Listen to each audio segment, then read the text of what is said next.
Guys, even successful comedians have problems letting go with the money that they've earned. Here's what Sebastian Maniscalco told the Conan O'Brien podcast. This book called Die with Zero, right? Because I'm having an issue with spending money. I don't know what to spend. I grew up working middle class. Right. Money was a huge topic in our house, and it was always save. Save your money because you don't know if your tongue is going to fall out and you can't do this anymore. Now, have you guys had conversations with clients that are actually afraid of spending the money that, they've spent all those years saving for their retirement?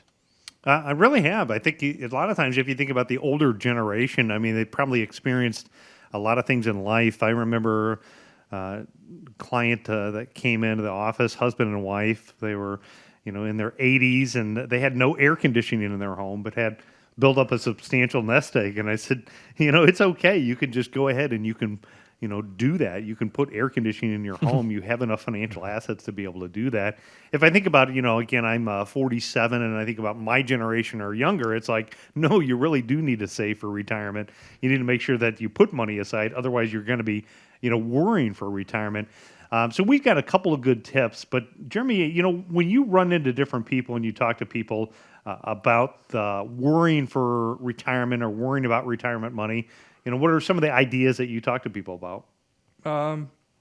Well, what we look at is having that retirement income plan. One of the first things we do when folks come to see us is create a financial inventory, take a list of what they have as far as financial assets, and then, look at that independent income system. I think that helps when we look at how much money do you need to cover your day-to-day expenses. I think that's very important. And, like you said, a lot of people from that earlier generation that are close to or in retirement right now are used to saving and squirreling the money away. I think of my own mother. She's, recently retired. She's getting Social Security, and almost, I have to almost encourage her to go out and spend and do things and take trips and things like that.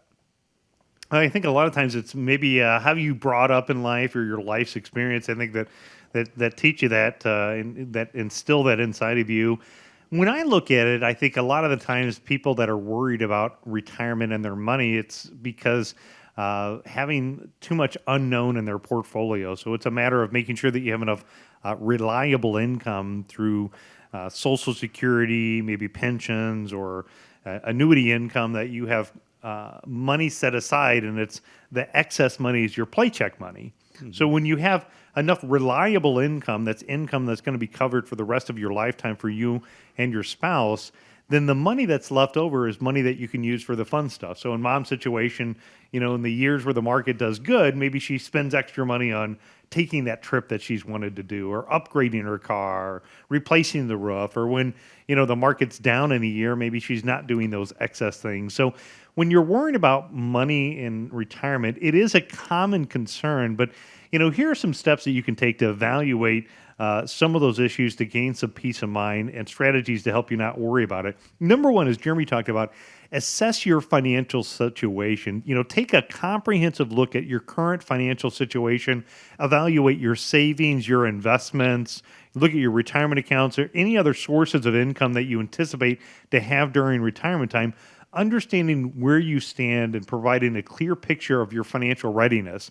That's something that we create for everybody who comes into the office. It's called the one-page retirement roadmap. And that roadmap, it'll show you things like what your overall risk score is, what the probability of success of your portfolio is, how much money you have exposed to risky assets versus safe assets, what are your sources of reliable income. So now you've got this one-page financial situation. Step number 2 is what you want to do is then create a retirement plan. And there's 2 ways that we can create a retirement plan. One of the ways that you can create a retirement plan is through what I would call traditional planning software. We have some really great software where what we can do is develop a detailed retirement plan. It's going to outline those financial goals, the timelines, the strategies that are going to use to help achieve them, and have a solid plan in place that can, provide some reassurance to show you if you have a good retirement roadmap to follow. We can also stress test the plan, and when you're stress testing the plan, what we're looking at is, if there are areas that, increase the odds of you outliving your money, what are those? It could be a long-term care expense. It could be a stock market crash. It could be, higher tax rates in the future. And once you know that information, then you're able to address some things and be able to take and make sure that you're addressing issues to keep those expenses lower. The second part of it, Jeremy, is if you're not going to get up and work anymore, is making sure that your money works as hard as possible. And we oftentimes will run into people that have a financial plan, but the second part of it is having a written retirement income plan. When we go through a written retirement income plan, what are the areas that we're taking a look at there? Well, what you want to look at is having that safe and guaranteed money that's going to cover you for the next 1 to 3 years. You want to take a look at your kind of midterm bucket, the 3 to 5, and then the long-term bucket. It's the 7+ years. Very important to know the risk you can afford to take. Paying attention to the safe withdrawal rates, and looking at different situations. I know the news media doesn't do a very good job. I mean, if you, like you had mentioned earlier, with turning on Fox News and letting that go, all you hear about is the market's going, we're in a recession, Social Security is going to run out of money, Medicare is going to go broke. So I think that doesn't help people that are already afraid to spend their money if they're paying attention to those sources. Yeah, so number 3 is taking a look at focusing on what you can control. Because as you talk about with the news, it can drive you batty looking at the news that's out there. Focusing on what you can control is directing your energy towards factors that you can make a decision on. So whether, the government raises taxes in the future is beyond your control. I mean, we can vote, but at the end of the day, it's Washington who's going to make those decisions. What you can control is you can control the decision of your retirement account. Whether you want to save money in a tax-deferred vehicle like a 401k or an IRA, or try to put more money into potentially tax-free accounts like a Roth IRA or the Roth 401k. You can control whether you stay in the market even when times are tough, or whether you give up and sell out and move to a different strategy when times are tough. Those factors are within your control. You can't control what the stock market or the economic conditions are. You can control your savings rate. You can control, as you pointed out multiple times, somebody's spending habits, your investment decisions. By focusing on those assets, you're going to feel much more empowered and less concerned about some of those external factors. Number 4 is educate yourself. I appreciate you being a listener of the show. Again, whether you're a first-time listener or you've been listening for the past 20 years that we've been on here on WSBD, but hopefully you get some great information each week to be able to continue to move you down that path to not only feel comfortable but confident as you move through retirement time. You want to diversify your investments. Diversification it's a risk management strategy. It can help you protect your investments. Spread out your investments against different asset classes, different buckets of money designed for different time frames and different purposes. It's our philosophy in what we call the independent income system.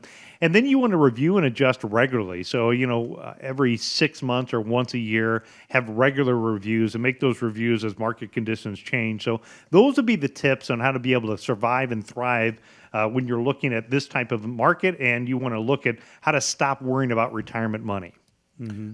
We are conditioned, I think, by nature to know that when we see negative balances or our balances going down, it's usually due to market downturn or things like that, to have an adverse reaction to it. And the truth of it is, when you stop working, those paychecks are no longer coming in. And without a plan, you're going to be spending that down. And so I understand the hesitation people might have when it comes to spending the money they've saved towards their retirement, but it doesn't have to be that way. There are ways where you can continue to generate income off of what you have. There are ways to know that it's going to be okay to actually spend that money. That is the point of being there. It's all about having that emotional discipline when it comes to your retirement. And if you need help with that, the team at America's Retirement Headquarters, they can help you with a properly structured plan. All you need to do to get started, pick up the phone, give a call, 419-794-3030. Once again, that's 419-794-3030, or go to arhq.com. They're out on the website. There is actually an events tab. You can find a lot of classes and workshops that they teach throughout the region all year long. You can find one that is close and convenient to you and register for that as well. That is at arhq.com.